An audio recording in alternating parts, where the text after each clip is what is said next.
আসসালামু আলাইকুম রহমতুল্লাহ বারাকাতু। আমার হাতে যে কবুতরটা দেখছেন আসলে আমার লফটে ওয়ান পিস আর না এরকম কবুতর টাইগার গ্রিজেল যেটাকে বলে সাধারণত। আসলে রিসার্চ সেক্টরে কবুতরের কালার নিয়ে কোনো ফ্যাক্টর না, ওটা জেনারেশন ব্লাড লাইন হচ্ছে মেইন। ওটা কোথা থেকে আসলো কি আসলে সেই সব।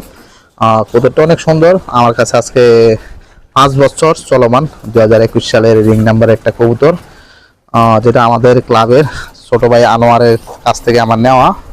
নিউ মডেল একটা বেবি নেওয়া। ওর কাছ থেকে আর কয়েকটা কবুতর আমার নেওয়া হয়েছে, কিন্তু সবগুলো কবুতর মারা গেছে। এই মাদি কবুতরটা এখন আমার কাছে রয়ে গেছে বিডার হিসেবে, আমার পুরনো কবুতর।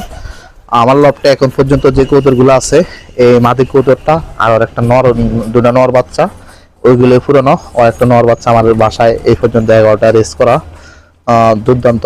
ওরা আমি ব্ল্যাক মাম্বা নাম দিছি। আর কবুতরটা ব্লাড লাইন হচ্ছে সিলভার শেডো, যেটা ঢাকা বিআরপিএল ক্লাবের সাইড মুইনের ভাইদের কাছ থেকে নেওয়া।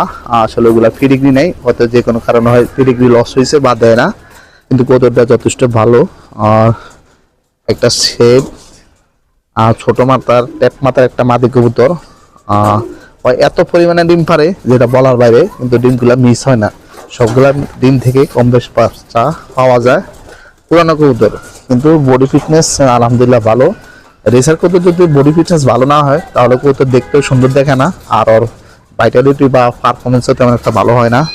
আমার পুরান কবুতর হিসেবে একটা বিডার কবুতর, অনেক পুরনো, ভালো লাগার মতো।